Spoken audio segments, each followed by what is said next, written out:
Hello tout le monde, vous êtes bien sur ma chaîne YouTube et aujourd'hui on se retrouve pour une nouvelle vidéo. Ce sera pas comme d'habitude puisqu'elle va être très sérieuse. Je l'avais dit à mes proches quand j'ai commencé YouTube que si j'arrivais à avoir de la visibilité par la suite, j'aimerais faire des sujets sérieux aussi dans mes vidéos qui pourraient toucher nombreux d'entre vous. J'ai mis une petite story sur Instagram où je demandais à des garçons et à des filles de m'envoyer leurs petites vidéos parlant de leurs complexes et des choses qu'ils adorent chez eux. Je tenais à vous faire cette vidéo, pourquoi? Parce que je trouve que dans la société de maintenant, on est tout le temps en train de se complexer pour des petits trucs, même insignifiants, vous voyez, et je veux vous montrer que vous n'êtes pas seul. Il faut pouvoir aussi mettre en avant les choses dont on est fier chez nous. Je vous ai préparé cette petite vidéo où plusieurs personnes différentes finalement énumèrent les complexes qu'ils ont en les superposant avec les choses qu'ils adorent chez eux pour faire taire en fait cette envie de la société de nous mettre dans des cases et donc nous faire croire que si on ressemble pas à telle personne ou si on n'agit pas de telle manière, on va être directement rejeté. Je veux montrer que nos différences nous rendent tous uniques et beaux. Je vous laisse avec cette vidéo et à la fin on en discute. Salut Marjo, bonjour à tous. Donc moi je m'appelle Chloé, j'ai 23, bientôt 24 ans. J'habite aux États-Unis et du coup je vais vous parler de mes complexes. Salut, moi c'est Laura, j'ai 24 ans, j'habite en région parisienne, à côté de Paris. Je suis danseuse chorégraphe, j'ai été aussi animatrice avec les enfants en périscolaire. En général, je suis surtout dans les milieux de l'art au niveau de mon travail. Au niveau des études, j'ai arrêté après le bac. Je suis plus pratique que théorique en règle générale. Bonjour à toutes et à tous, je me présente rapidement, je m'appelle Rémi, j'ai 23 ans, j'habite à La Rochelle, mais on s'en fout. Je fais ces petites vidéos parce qu'on m'a demandé de réfléchir à deux complexes que je pouvais avoir et des choses que j'aimais vraiment chez moi. Bonjour, je m'appelle Martin Margot, j'ai 20 ans. Je vais vous présenter deux de mes complexes, un physique et un mental. Donc moi c'est Théo, 21 ans. On m'a demandé de faire une petite vidéo pour parler de choses qui me complexaient. Coucou tout le monde, moi c'est Chloé, j'ai 21 ans et je suis maman d'une petite fille de 3 ans et demi. Donc déjà j'ai décidé de faire la vidéo démaquillée. C'était important pour moi d'être naturelle. Enfin, je me maquille pas souvent de toute façon. Faut savoir que j'ai pas de gros complexes, genre un truc qui va m'obséder. Comme la plupart des filles peuvent être obsédées par quelque chose. Je déteste mes bras. Je les ai quand même mis à nu pour vous. Je déteste mes bras. C'est plutôt un aspect général. J'ai eu du mal à m'accepter comme je suis. Maintenant ça va beaucoup mieux. C'est le regard des autres qui m'a affectée. Le premier, c'était par rapport au fait que je sois blanche. Parce que c'est vrai que quand j'étais petite, je le suis toujours d'ailleurs, j'ai toujours eu une peau très claire. C'est vrai que quand j'étais petite, on m'appelait souvent Doliprane ou des choses comme ça. C'était pas forcément sous le coup de l'humour pour le coup. Donc c'est vrai que quand c'est une fois, deux fois, mais la 10e fois, au bout d'un moment, ça complexe. C'est aussi pour ça que j'ai commencé à me maquiller assez tôt. Un peu de fond de teint, un peu pour me donner bonne mine en fait, parce que les gens trouvaient que j'avais pas bonne mine au final, puis comparer un cachet, il y a plus agréable. Mon premier complexe, mes yeux, tout simplement. J'ai l'impression d'avoir un œil plus haut que l'autre et un plus ouvert que l'autre. Quand je mets mes lunettes, vu que j'ai une correction assez forte, on a l'impression que j'ai un œil plus gros que l'autre. Alors moi, mon tout premier complexe, je l'ai dit dans ma dernière vidéo et puis la plupart de mes proches le savent, ce sont mes seins. Pourquoi? En grandissant, j'ai commencé à voir que mes seins poussaient. J'ai aussi regardé mes copines se développer et je me suis dit mais pourquoi moi ils sont si petits? Faut savoir qu'en quatrième, ils étaient plutôt normaux on va dire. Et le fait, je pense, d'avoir fumé en troisième n'a pas aidé le développement de mes seins. Et du coup, en regardant autour de moi les photos de filles sur Instagram, les photos de filles dans des magazines, en regardant ma maman, en regardant mes copines, en regardant des filles que je connaissais en soirée, je me suis dit mais j'en ai marre de pas pouvoir avoir une poitrine normale on va dire. Parce qu'ils sont vraiment très petits et pour moi, normal, c'est un petit bon essai, quoi. Faut dire qu'on voit tellement de choses qui nous disent, oui, une femme, ça doit avoir des grosses fesses, des gros seins, mais être toute fine de partout. Que du coup, je crois que ça m'est rentré dans la tête. Et au collège, on m'appelait planche à pain, petit sein. On me demandait pourquoi je mettais des soutiens-gorge puisque je n'avais rien à mettre dedans. À force d'entendre ce genre de réflexion, en fait, ça a commencé à m'atteindre. Quelque chose dont je ne prêtais pas forcément attention avant, c'est devenu quelque chose de maladif chez moi. Donc maintenant, j'apprends à m'accepter avec. J'essaye d'évoluer avec cette poitrine. J'essaye de me regarder tous les jours dans le miroir et de lui envoyer des bonnes ondes. Parce que, admettons qu'un jour j'ai envie de la refaire faire, je veux d'abord avoir essayé de l'accepter. Tout d'abord, j'ai pas vraiment de complexe, je me sens vraiment bien dans ma peau. Après, on a toujours ces petites choses qu'on pourrait trouver mieux chez nous, qu'on pourrait améliorer, tu vois. Ça serait surtout ma taille, parce que je suis pas super grand, je fais 1m68.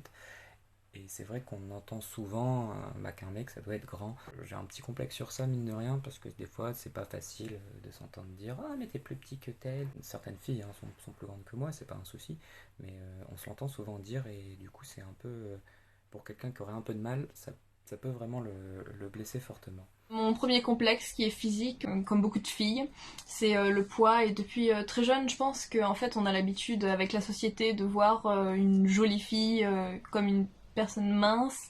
Du coup, quelquefois quand je m'habille, je peux pas forcément mettre tous les habits dus un peu à mon poids, enfin à mes formes un peu volumineuses. C'est pour ça que ça me complexait. Il y a beaucoup de personnes qui s'accomplexent, donc je devrais peut-être plus m'assumer. Ouais, le fait de pas pouvoir faire certaines choses en gros, parce que c'est pas joli, si t'as des formes, je ne sais quoi. Même si quand même les tendances sont en train de changer et je trouve qu'il y a beaucoup plus de personnes qui sont plus rondes et qu'on trouve ça plus joli et tout ça.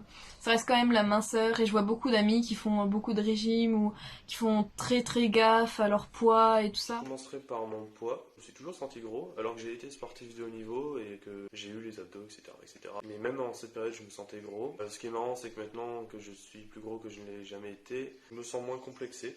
Après là, je suis en pleine période de perte de poids. Parce que je compte rentrer dans l'armée et j'aimerais bien retrouver quand même une santé physique. Le premier, ça va être un complexe physique, donc je suis une personne très très mince. Je vous mets une petite photo juste ici. Il m'arrive parfois de m'habiller au même rayon, au rayon enfant que ma fille. Donc oui, c'est un très gros complexe. Ma maigreur, je pense. Parce que du coup, je dis maigreur. Parce que je suis quelqu'un d'assez fine. Encore une fois, c'était le regard que les gens me renvoyaient, parce qu'on me disait que j'étais anorexique. Alors qu'anorexique, c'est comme une maladie, et pour le coup, je l'étais pas. Mais à force qu'on me le dise, il y a un moment, en fait, ça vexe, en fait, et on se dit, ouais, ok, en fait, les gens me voient comme un squelette, quoi. Non, c'est juste que c'est ma morphologie, j'ai grandi comme ça. Je pense que dans ces deux complexes-là, au final, c'est pas forcément un complexe, c'est plus l'image que les autres m'ont renvoyée de moi. Et vu que quand on est petit, en fait, on se rend pas compte forcément de l'image qu'on a, du coup, on attend celle des autres, en fait, et c'est là où je pense qu'on peut se perdre et se créer des complexes, en fait. J'aime pas ma tête, tout simplement. J'ai horreur de cette sensibilité qui me bouffe la vie, c'est-à-dire que je suis quelqu'un de trop sensible, d'empathique, ce qui fait que je pleure en permanence, j'ai tout le temps ces pensées sombres à l'intérieur de ma tête, c'est-à-dire que même quand je suis sortie de ma dépression, il y avait toujours une partie de moi qui était encore dedans à cause de cette sensibilité. Et c'est ce qui fait que du coup, je suis un peu naïve et je suis un peu trop gentille en fait. Des fois, j'aimerais être un peu plus méchante, ouvrir ma bouche avec les personnes qui le méritent. C'est-à-dire avec toutes ces personnes qui sont méchantes, j'aimerais bien... Alors c'est con à dire, parce que ma gentillesse c'est quand même quelque chose de beau, mais j'aimerais pouvoir arriver à leur envoyer toute la haine qu'ils me mettent là, sans en ressentir la moindre culpabilité. Je vis avec une culpabilité permanente dans la moindre chose que je fais et c'est devenu vraiment un gros complexe. La deuxième chose, c'est quelque chose que j'aime pas vraiment chez moi, c'est ma voix. J'aime beaucoup chanter, j'aime beaucoup parler, je parle beaucoup, je parle tout le temps, je parle fort. Mais j'aime pas ma voix. En fait, j'aime bien quand je l'entends moi, mais dès que je l'entends sur une vidéo ou dans un appel téléphonique, franchement, je la trouve vraiment pas top. J'ai mis du temps à m'en rendre compte, mais j'avoue que maintenant, j'y pense un peu plus et du coup, ça me bride un peu quand je dois faire certains trucs, genre m'exprimer à l'oral, même si franchement, ça va. J'arrive à passer outre. Et du coup, mon deuxième complexe, c'est le fait que je sois très maladroite.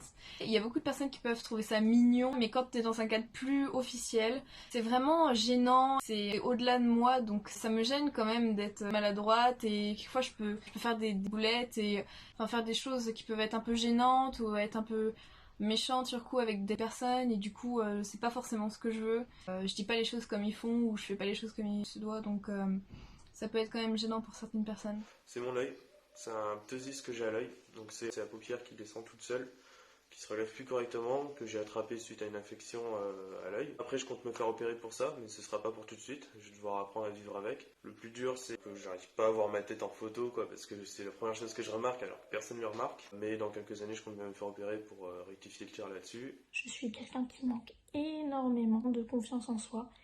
Il y a beaucoup de personnes qui en ont profité, qui en ont joué. Alors ça c'est très drôle parce qu'avant ça faisait partie de mes complexes. J'adore ma voix, je ne pouvais pas m'entendre. Quand on me disait que je chantais bien ou que j'avais une belle voix, je n'y croyais pas. Encore une fois, est-ce que c'est à cause des critiques? Je pense que oui, parce que pendant ma période de harcèlement, on n'arrêtait pas de m'appeler Robert, de me dire que j'avais une voix d'homme. Donc c'était pas une voix de fille. Ça fait vraiment que quelques années que je l'adore et que c'est un atout chez moi. Et le fait que mes cordes vocales ne se touchent pas, ça me rajoute une particularité que d'autres n'ont pas. Du coup, j'en suis fière. Qu'est-ce que j'aime bien du coup, au contrario chez moi? J'aime bien mes yeux, j'aime bien mes cheveux. Déjà ma gentillesse. Ça, je sais que j'ai toujours été gentille et que j'ai toujours cherché à apporter un maximum aux personnes autour de moi. Malgré les mauvaises expériences que j'ai eues, je sais que beaucoup de personnes m'ont dit mais deviens égoïste, pense à toi. Et j'ai jamais voulu. J'ai toujours dit moi, je sais que ce qui m'apporte c'est de donner aux autres. Et c'est comme ça que je reçois en fait. Dans les points positifs cependant, j'aime bien mon corps, il est pas trop musclé, pas trop gros, pas trop maigre, je me trouve bien. C'est ma franchise.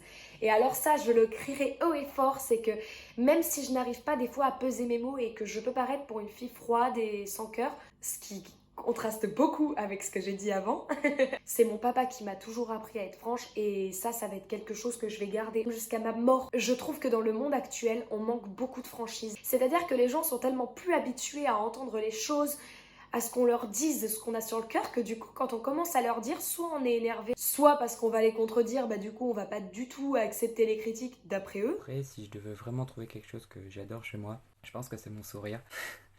J'ai un sourire qui est plutôt sympa et puis j'adore sourire tout simplement, donc mec, je le trouve beau. C'est le fait que je sois quand même assez sincère. Ça peut être bizarre, j'aime pas être maladroite, mais par contre j'aime beaucoup être sincère, alors qu'on peut avoir l'impression que ça se rapproche. J'aime beaucoup être sincère dans le sens où moi j'aime bien qu'on soit sincère avec moi, comme ça c'est sûr que la personne elle sait concrètement à qui elle a affaire. Une chose dont je suis fier à propos de moi, le dévouement que j'ai pour les personnes que j'aime. Je suis prêt à tout pour aider mes potes dès qu'ils ont besoin d'aide, c'est ma plus grande qualité. À côté de ça, j'ai quand même un atout qui sont mes yeux, mon regard. Je pense qu'un beau regard vaut autant qu'un beau physique. Du moins, je l'espère. Plein de petits trucs que j'apprécie. J'apprécie surtout ma force mentale, on va dire, parce que je suis quand même partie aux États-Unis toute seule. C'est pas évident tous les jours. Je suis loin de ma famille, tout ça. Je pense que la force mentale, c'est vraiment le plus important. Il y a aussi mon côté où je sais ce que je suis maintenant, je sais ce que j'ai besoin. Je pense que c'est ma force de conviction et de pas pouvoir me perdre, de savoir moi où je vais, de pouvoir faire un filtre avec ce que les gens me disent à moi maintenant. Alors qu'avant, c'est vrai que peut-être quand j'étais plus jeune, j'avais pas la capacité de le faire.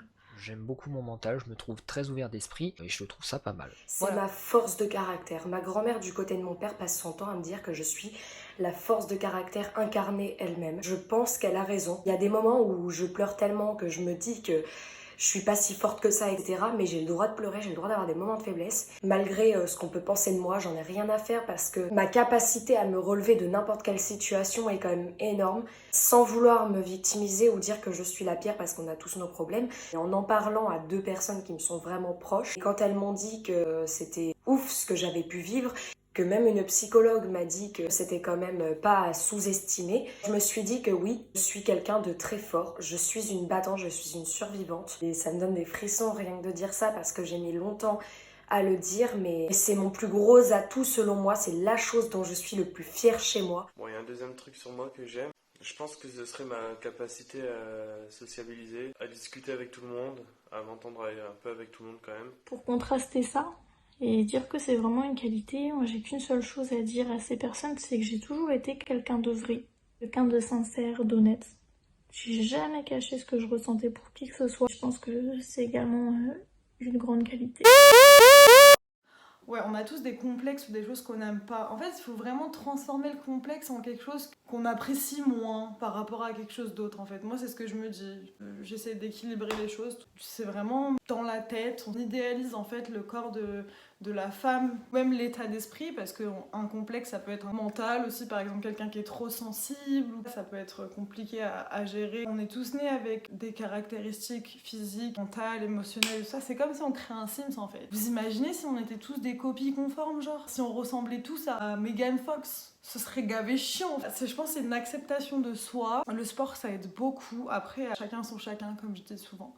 Voilà, en tout cas ça m'a fait plaisir de passer dans la vidéo de Marjo. J'espère que cette vidéo te satisfera. Si je dois dire un mot de la fin, l'histoire de dire, il n'y a pas de raison de complexer, malheureusement on est dans une société maintenant qui met beaucoup de normes.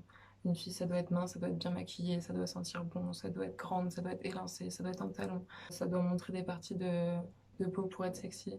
Et franchement, je pense qu'en fait, il n'y a pas du tout besoin de ça.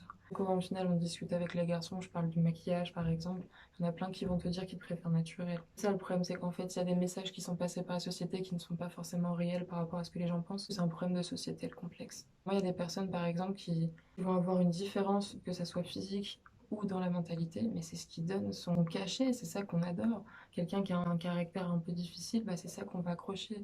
Quelqu'un qui a, je dis n'importe quoi, mais qui a peut-être une différence qui est peut-être très grande, mais c'est ça qu'on va aimer chez elle. C'est la différence qu'on a en fait, qu'on apprécie chez l'autre aussi. Et ça, on l'oublie. Parce que maintenant, on essaie d'être normalisé. Et je pense que c'est ça. On perd un peu notre notion de beauté, en fait. On est beau à l'intérieur, on est beau à l'extérieur. Je pense que c'est comme ça que ça se vaut. Et maintenant, on a favorisé la beauté extérieure et pas la beauté intérieure. Et je pense que c'est là où on s'est perdu, en fait, dans le discours. Sur ce, prenez soin de vous et bientôt le déconfinement. Ne laissez jamais personne vous dire que vos problèmes sont moins importants ou sont plus faibles que ceux des autres. Parce que si aujourd'hui on a des complexes aussi gros au fond de nous, c'est justement parce que le vécu qu'on a eu a été vraiment dur à vivre. N'écoutez jamais les personnes qui vous disent ça parce que elles ne savent même pas le quart de ce que vous avez vécu et elles ne l'auraient même pas interprété aussi bien que vous. Si vous regardez cette vidéo, c'est que finalement vous avez une certaine force en vous. D'ailleurs dans les commentaires, mettez-moi #team survivant ou survivante si vous vous sentez comme tel. Toi qui regardes la vidéo, tu es unique, tu es quelqu'un d'extraordinaire à ta manière.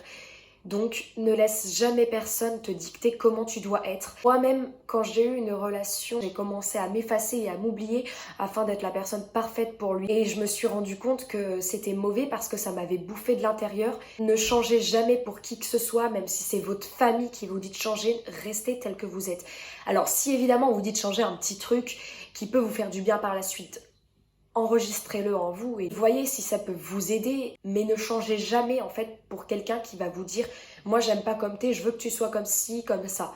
Non, il n'y a pas en fait de personne parfaite, comme le disait Chloé. Au final, comme le disait aussi la Miss Laura, ce sont nos petits imparfaits finalement qui font qu'on est parfait à notre manière. Alors, je sais pas si certains se sont sentis concernés parce que je disais, notamment par la taille ou par la voix ou autre, mais il faut savoir que de toute façon il faut toujours s'aimer comme on est.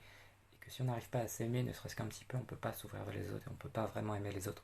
Donc c'est hyper important de faire les efforts, essayer de se voir et de s'apprécier comme on est parce qu'on est tous appréciables. Franchement, on est tous des personnes géniales. Peu importe qui, on a tous des qualités. Beaucoup plus que de défauts. Voilà, je vous fais des gros bisous. On devrait plus s'intéresser à la santé et du coup ça nous amènerait vers un poids normal, mais t'as des personnes qui naissent qui sont déjà quand même assez rondes et du coup pour eux on leur dit dès le début qu'ils rentrent pas dans le moule, quoi. Ils sont un peu exclus alors que c'est de nature, ils sont comme ça et pourtant ils peuvent être en bonne santé et tout ça, alors que t'as des personnes qui sont très minces, qui sont pas en bonne santé et eux ils sont très contents, ils s'en fichent d'être en bonne santé, quoi.